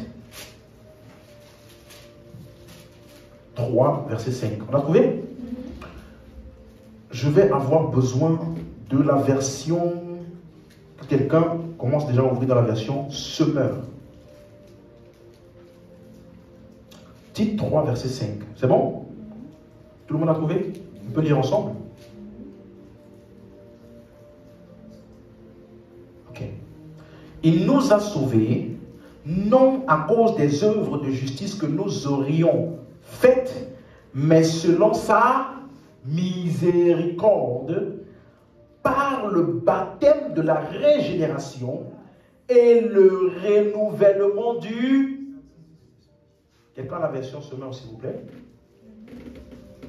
S'il l'a fait, ce n'est pas parce que nous avons accompli des actes conformes à ce qui est juste. Non. Il nous a sauvés parce qu'il a eu compassion de nous, en nous faisant passer par le bain purificateur de la nouvelle naissance. C'est-à-dire... Attends. À la place de baptême de la régénération, il appelait ça quoi? Le bain purificateur de la Nouvelle naissance. La suite. C'est-à-dire en nous renouvelant par le Saint-Esprit. C'est-à-dire en nous anakainosis. Renouvelons par le Saint-Esprit.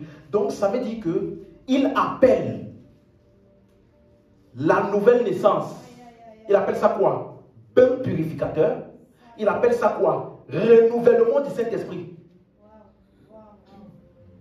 Tu as lu comment, non? Pourquoi tu me regardes comme ça? C'est pas écrit. Le bain qui nous a... C'est ça qu'il appelle renouvellement du Saint-Esprit. Et c'est ça qu'il appelle nouvelle. Ok, on va reposer la même question que pour le renouvellement de l'intelligence. Est-ce que le renouvellement du Saint-Esprit, qui est le bain purificateur, qui est la nouvelle naissance, est-ce que c'est le résultat direct de l'œuvre de la croix? C'est par l'œuvre de la croix, quand tu l'as reçu, que tu as été renouvelé du Saint-Esprit, né de nouveau, une fois. Ça s'est produit combien? Une fois. Donc, la purification que tu as expérimentée lors de la nouvelle naissance, quelqu'un suit? C'est le résultat direct de l'œuvre de Christ. Hein? Donc, ça veut dire que ça s'est produit une fois. Ou tu es né de nouveau, à nouveau. Non. Tu es né de nouveau combien de fois? Une fois. Okay. Parce que dans 1 Corinthiens 6, verset 11, il dit, vous avez été lavés. Notre version dit, vous avez été purifiés. Vous avez été sanctifiés. Vous avez été justifiés au nom du Seigneur Jésus et par le Saint-Esprit. Vous comprenez? Donc, c'est quelque chose qui s'est produit une fois pour toutes. Maintenant, je te pose la question en toute sincérité.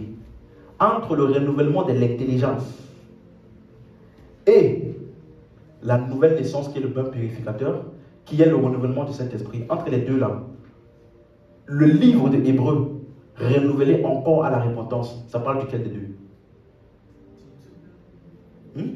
Lequel des deux est une fois pour toutes?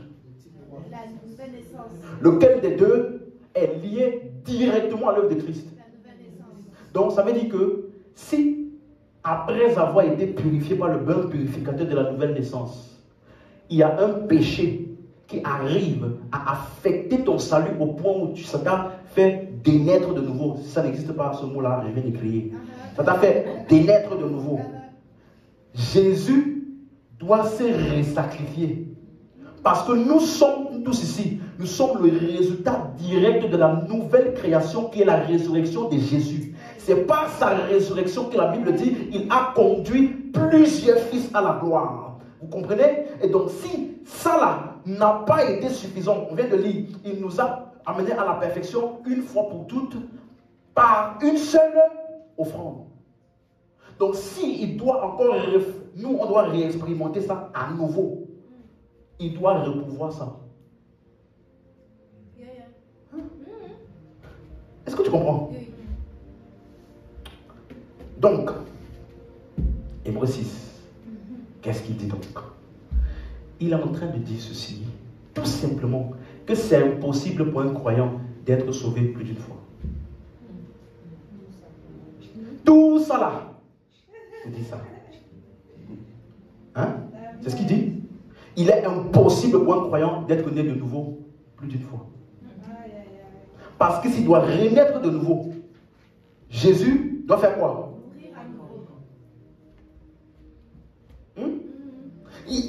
Il est en train de dire, c'est impossible pour un chrétien qui a péché d'être ramené au salut. Pourquoi? Parce que le péché là ne l'a pas fait perdre. Est-ce que tu comprends? Donc, lorsque le chrétien pêche, on se rappelle Galates 6, il peut être redressé, ramené sur le chemin, renouveler l'intelligence. Tu me suis? Mais il ne peut pas perdre le salut. Donc, est-ce que Hébreux 6 là, c'est un passage qui dit qu'on perd le salut ou qui affirme l'assurance du salut? Donc, le même verset que les gens prennent tout embrouillé là, c'est le même verset là qui atteste même que tu es sauvé pour toujours. Tu vois? Donc, quand le chrétien pêche, il peut être renouvelé, ramené sur le droit chemin, redressé. Tu suis? Par la parole, le renouvellement de l'intelligence. Tout ça, comme les Écritures disent, toute écriture est utile pour corriger. Donc ça, tout chrétien passe par là. Et ça peut se faire plusieurs fois. Hein? Mais le chrétien ne peut pas être à nouveau renouvelé ou repassé par le bain purificateur. Non. Parce que c'est une fois pour toutes. Le sang qui a pourvu la purification n'est pas un sang étranger. C'est le sang de Christ qui nous a amenés à la perfection pour toujours. Et donc, il a ôté le péché. Donc, quand un chrétien pêche, son péché ne peut pas le rendre impur devant Dieu. Son péché ne peut pas défaire son salut. C'est exactement ça que Hébreux 6 dit. Est-ce que c'est clair? Donc la prochaine fois que quelqu'un va te dire, il est impossible. Oui, c'est vraiment impossible. C'est vrai, écoute-moi, c'est vraiment impossible. Oui, c'est vraiment impossible. Amen. Hein? Donc, je repose ma question du début. Est-ce que c'est une mauvaise chose pour un chrétien qui pêche, qui ne soit pas possible pour lui d'être renouvelé à la? Est-ce que c'est une mauvaise chose? Au contraire, c'est une grâce. Est-ce que tu comprends mieux? Vous voyez? Maintenant, pour terminer, pour te donner encore une preuve supplémentaire au cas où, tant que tu n'as pas fait beaucoup de débats là, tu ne peux pas te rendre compte à quel point des fois les gens sont de mauvaise foi. Hein? Il peut voir noir sur blanc.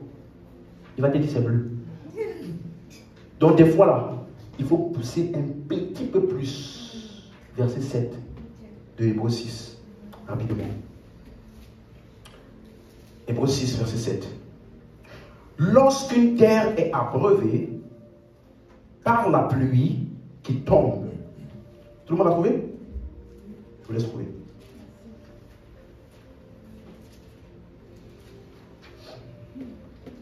Donc, verset 4 à 6, il est impossible, tout ça, parce qu'ils crucifient pour leur part, n'est-ce pas? On a vu tout ça. Maintenant, verset 7, il continue, hein? C'est la même phrase, le même discours, la même idée qui continue. Suivant. Lorsqu'une terre, il donne maintenant un exemple, il fait ce qu'on appelle parabole. Il donne une parabole, il utilise les exemples de la vie courante pour donner une réalité spirituelle. Vous comprenez? Donc, lorsqu'une terre est abreuvée par la pluie, qui tombe souvent sur elle, et qu'elle produit une herbe utile à ceux pour qui elle est cultivée, elle participe à la bénédiction de Dieu. Verset 8.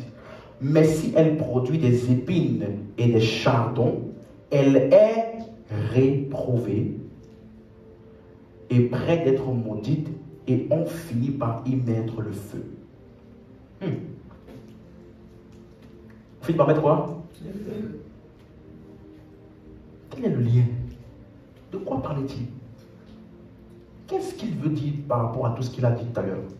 Pour mieux comprendre, est-ce qu'on suit toujours jusqu'à maintenant? Suivez? Pour mieux comprendre de quoi il parle, c'est l'expression réprouvée. Elle est quoi? Réprouvée. Cette expression, c'est le mot grec adokimos. Adokimos. C'est le négatif du mot dokimos ou dokima. En grec, le A, ça veut dire négatif. Suivez? Donc, réprouver là, c'est le contraire de dokima, qui veut dire lorsqu'on approuve quelque chose après avoir fait passer par un test. Vous comprenez? Jusqu'à maintenant là, il parle maintenant comme quelqu'un qui est passé par un test et qui a été désapprouvé. Hein? Et après, il parle du feu. Ce mot dokima est toujours utilisé pour les œuvres. Mettez en bas de page, on va aller rapidement dans quelques versets, très très rapidement. Dokima, pour parler de approuver après une épreuve. Romains 5, verset 4. Tout le monde suit toujours? Romains 5, verset 4. Romains 5, verset 4. C'est bon? La persévérance, la victoire dans l'épreuve. Vous voyez? Donc c'est quelque chose qui est obtenu après une épreuve. Dokima. Est-ce que tu suis? 2 Corinthiens 2, verset 9.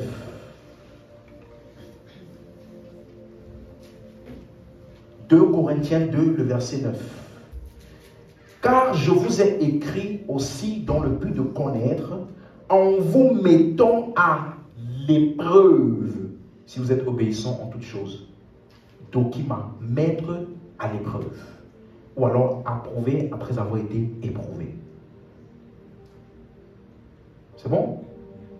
2 Corinthiens 8 maintenant. Verset 2. Alléluia. Au milieu de beaucoup de tribulations qui les ont éprouvées, leur joie débordante et leur pauvreté profonde.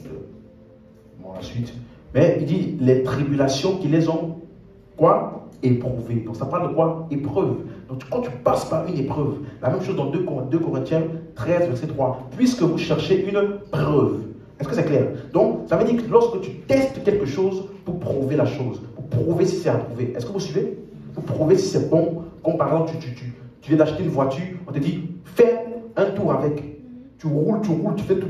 Ça là, tu fais passer ça par une épreuve pour après voir si c'est approuvé ou pas. Est-ce que tu comprends? Donc c'est lié à une œuvre. Donc le contraire de dokima, c'est quoi? Adokimos. Donc ça ne peut pas parler du salut. Alors, le salut n'est pas une épreuve que tu as passée. Hein? Le salut est ce qui t'a été donné gratuitement. Revenons dans Hébreux. Non, pardon. Excusez-moi. Romains 14, le mot dokimos. Dokimos. Tout à l'heure, c'était le mot dokima. Là, maintenant, c'est le mot dokimos. C'est toujours le contraire. Mais il y a plus d'exemples, en fait. Parce que ça parle de lorsque tu es mis à l'épreuve pour être accepté ou approuvé. Donc, quand on dit adokimos, ça veut dire qu'après le test, la personne a été quoi? Disqualifiée ou réprouvée. Suivez? Donc, dokimos, c'est dans Romains 14, 18. Laissez-moi de donner tous les textes, comme ça, quand on revient dans Hébreux, on termine. Romains 14, 18. Celui qui sert Christ de cette manière est agréable à Dieu et approuvé des hommes. Tu as vu ça? Approuvé. Donc il a été testé et éprouvé et il a passé l'épreuve. Approuvé. La même chose dans Romains 16, verset 10. Quelqu'un va lire ça dans la version second 21. Romains 16, verset 10. Second 21.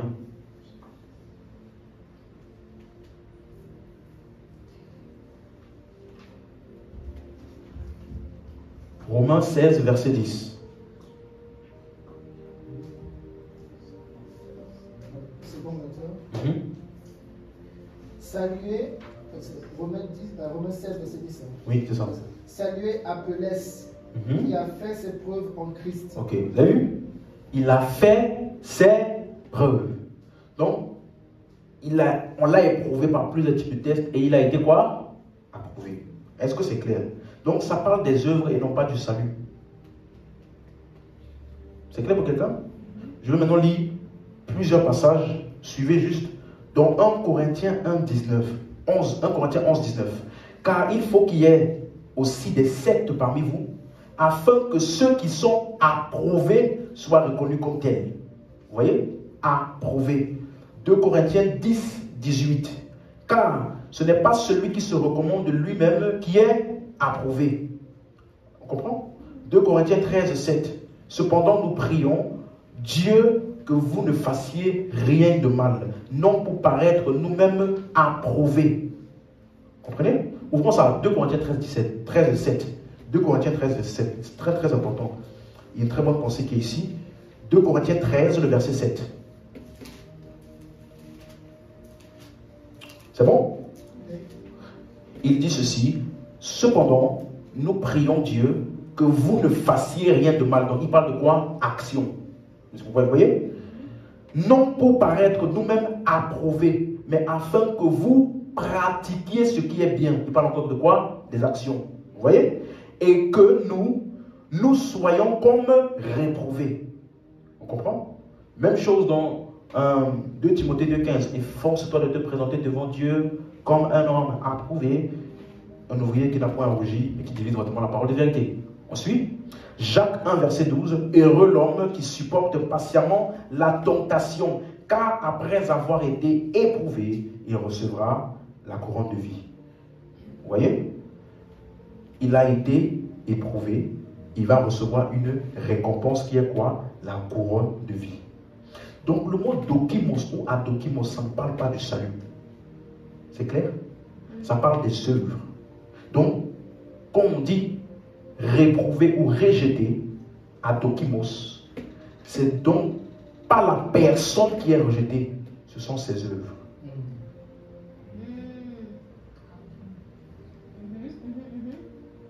Tu comprends? Pratiquer le bien, réprouver. Donc, ça ne parle pas de la personne qui est rejetée, mais plutôt de ses œuvres. Est-ce que tu suis? Donc, Paul a aussi étudié l'expression rejeter ou reprouver là, dans 1 Corinthiens 9, verset 27. 1 Corinthiens 9, 27. On a presque terminé. Mais je traite durement mon corps et je le tiens assujetti de peur d'être moi-même quoi? Hein? D'autres versions disent reprouvé. C'est le même mot, adokimos. Après avoir prêché aux autres. Suivez maintenant? Mais ici, Paul parlait de quoi? Ses œuvres. Mais rejeté par rapport... Qu'est-ce qu'il disait d'être rejeté? Il parlait de quoi? Les récompenses. Quelqu'un suit? Ça ne parle pas du salut. Ça parle des récompenses que nous aurons après avoir œuvré sur la terre pour Dieu. Il dit, je traite durement mon corps, pardon, c'est une œuvre, n'est-ce pas? Pour ne pas être réprouvé, après avoir prêché aux autres. J'ai déjà expliqué ce verset ici, n'est-ce pas? Donc, ici, de quoi parle-t-il? Verset 24, rapidement. Verset 24. Ne savez-vous pas que ceux qui courent dans le stade courent tous, mais qu'un seul remporte le prix? Est-ce que le salut est un prix qu'on remporte après avoir couru? Non. Verset 25. Tous ceux qui combattent s'imposent toute espèce d'abstinence et ils le font pour obtenir une couronne, comment? Corruptible. Mais nous faisons-le pour une couronne incorruptible. Donc j'ai expliqué ici que le terme couronne dans les Écritures, ça parle de la récompense. Est-ce que vous suivez? Ça ne parle pas du salut. Est-ce que c'est clair? Donc quand il parlait dans Hébreu 6, lorsqu'il disait, lorsqu'une terre est abreuvée par la pluie qui tombe souvent sur elle, et qu'elle produit une herbe utile à ceux pour qui elle est cultivée, elle participe à la bénédiction de Dieu. Mais si elle produit des épines et des chardons, elle est réprouvée. Suivez maintenant? Près d'être maudite, on finit par y mettre le feu. Vous voyez? Comprenez? Quelqu'un comprend? Réprouvé, ça parle de quoi? Les œuvres. Donc qu'est-ce qui va passer par le feu? Pas la personne. Ses œuvres. Lorsque une terre, maintenant suis-moi, elle est abreuvée par la pluie, elle est censée produire des bonnes choses qui vont bénéficier aux gens pour lesquels elle a été cultivée. Mais si la terre en question produit des épines, elle est reprouvée et on y met du feu. Donc, c'est les épines qui sont produites là qui passent par le feu. Donc, il est en train de parler du croyant.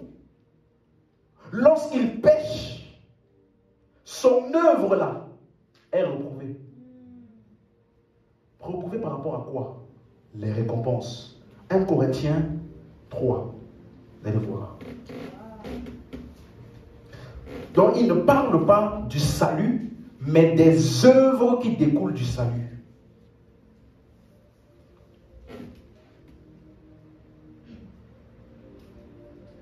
« 1 Corinthiens 3, tu as trouvé? Verset 11, rapidement. Ça parle des récompenses et du feu. 1 Corinthiens 3, 11. On y est? Ça, c'est un rappel par rapport à ce qu'on a déjà vu.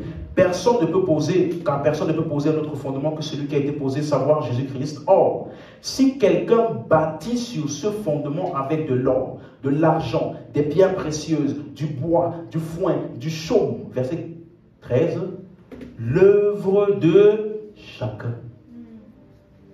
Donc, quand il parle de bois, chaume et autres, là, il parle de quoi? Les œuvres. L'œuvre de chacun sera manifestée, car le jour la fera connaître, parce qu'elle se révélera dans le feu. Et le feu éprouvera ce qu'est l'œuvre de chacun. Vous comprenez? Donc, le feu va éprouver les œuvres de chacun. Et qu'est-ce qu'il dit, verset 14? Si l'œuvre bâtie par quelqu'un sur le fondement subsiste. Le fondement, c'est quoi? C'est qui? Vous voyez? Donc, tu es sur le fondement.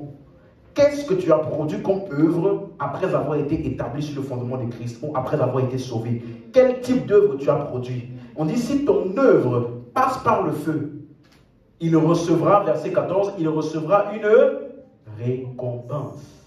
Si l'œuvre de quelqu'un est consumée, il perdra ça.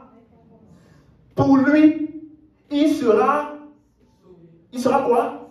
Ah, mais comme au travers du feu. C'est clair?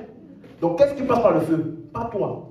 Toi, tu es le fondement de Christ, donc tu passes. Mais tes œuvres maintenant, qui sont ce qui a découlé du salut, ce que tu as produit comme œuvre, est-ce que ça va passer par le feu ou pas? Si ça passe, tu as une récompense. Si c'est consumé par le feu, tu perds ta récompense. Est-ce que tu suis? Et le feu ici, on a déjà vu ça, 2 Corinthiens 5, 10, c'est le tribunal de Christ. Amen. Pour recevoir les récompenses. Donc, les œuvres des croyants sont éprouvées par le feu et les œuvres des Satan seront donc consumées. Donc, il y a des chrétiens qui vont perdre leur récompense. Vous suivez? Mais le croyant, là, lui, il n'est pas consumé. Le croyant, il n'est pas consumé. Lui, il est déjà sauvé. Amen. Je vais donc résumer tout Hébreux 6 pour vous. Revenons dans Hébreux 6. On a terminé. Alléluia. Est-ce que c'est clair? Yes. Revenons maintenant à Hébreux 6. Donc, je vais résumer Hébreux 4. Hébreux 6, 4 à 5 là pour chrétiens. Hein? On a déjà vu ça. Donc, il est en train de dire que si un chrétien tombe dans le péché ou dans une faute, ça parle de ses œuvres, n'est-ce pas? Par Thomas, ce sont ses œuvres, ses actes, n'est-ce pas? Donc, il est en train de dire que l'œuvre d'un croyant peut ne pas être acceptée par Dieu. Cela sera réprouvé, ou consumé par le feu, ou alors rejeté par le tribunal de Christ. Quelqu'un suit? Lors du tribunal de Christ, où Christ va donner des récompenses, il y a des œuvres qui seront réprouvées. Mais toi, tu es sauvé. Mais tu peux perdre ta récompense. Amen. Donc, dans tout Hébreu là, quand tu lis du verset 6, Hébreux 6, du verset 4 au verset 8 qu'on a lu, il est impossible que les croyants qui soient à nouveau renouvelés parce que ce serait crucifier le Fils. Qu'est-ce qu'il est en train de dire? Et après, il parle maintenant, produit les épines, passera par le feu. Hein? Il est en train de dire deux choses. Suis-moi. L'auteur de Hébreux est en train de dire que lorsqu'un chrétien pêche, ça n'annule pas son salut. Mais cette œuvre-là peut être reprouvée lors du jugement. Pardon, devant le tribunal de Christ. C'est ce qu'il dit. Suivez? Cette œuvre-là, c'est impossible que ça puisse le défaire son salut. Mais cette œuvre de péché qu'il a fait sera réprouvée par le feu. Ou alors le tribunal de Christ. Est-ce que c'est clair? Donc, c'est pour cela que maintenant, au verset 9 de Hébreux 6, quoique nous parlions ainsi, bien-aimés, nous attendons pour ce qui vous concerne des choses meilleures et favorables au salut. Dans la version anglaise, c'est mieux traduit. Il dit des choses meilleures qui accompagnent le salut. Donc, il parle à des gens qui ont déjà le salut. Hein? Verset 9 là. Les choses meilleures et favorables au salut. Dans la version anglaise, il dit des choses meilleures qui accompagnent le salut. Donc, il dit aux gens, vous êtes sauvés. Si vous péchez, ça n'annule pas votre salut. Mais on attend de vous des choses meilleures qui accompagnent le salut. Pourquoi? Verset 10. Car, quelles sont les choses qui accompagnent le salut? Verset 10. Car Dieu n'est pas injuste pour oublier quoi? Votre travail et l'amour que vous avez montré pour son nom, ayant rendu et rendant encore des services aux saints. Est-ce qu'il parle du salut? Non. Il parle de quoi? Donc Dieu ne va pas oublier votre travail pour l'œuvre de Christ. Il vous donnera une récompense. C'est pourquoi, verset 11, nous désirons que chacun de vous montre le même zèle pour conserver jusqu'à la fin une pleine espérance, en sorte que vous ne vous relâchiez point et que vous imitiez ceux qui par la foi et la persévérance héritent des promesses. Ça ne parle pas du salut. Il n'y a pas la persévérance pour le salut. Il est en train de dire que ceux de l'Ancien Testament, pour eux c'était futuriste. Nous, le salut est futuriste. Qu'est-ce qui est futuriste pour nous? Récompense. Vous voyez? Donc, par la foi et la persévérance, ils ont continué à agir et croire en Dieu. Ils ont obtenu la promesse. Nous obtiendrons la récompense. Parce que Dieu n'est pas injuste. Est-ce que c'est clair maintenant? Vous voyez? J'ai pris tout le monde, Hébreux 6, 4 jusqu'au verset, jusqu'à quel verset? Jusqu'au verset 11. Donc, c'est clair. Si un chrétien pêche ou il tombe, son salut n'est pas touché. Mais, il peut perdre la récompense qui est associée à œuvrer pour Dieu.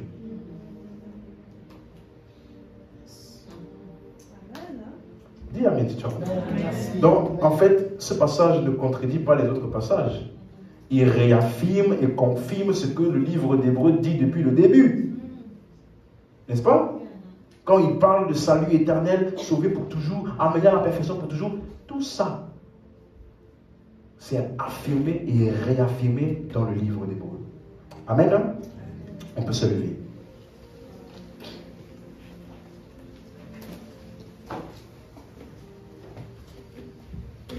Amen. Amen. Tu as compris maintenant? Donc, quand on te dit ouvre Hébreux 6, ton cœur ne doit pas trembler. Non, tu l'as dit oui. C'est ça même que je cherchais. C'est le passage même là que je cherchais. Et si tu prends le temps de bien expliquer, ce passage ne doit pas troubler un chrétien. Bien au contraire. Ça doit lui réaffirmer son assurance du salut, mais aussi l'exhorter à faire des bonnes œuvres pour sa récompense. C'est clair? Alléluia. Élevons la voix. Rends grâce à Dieu là-haut.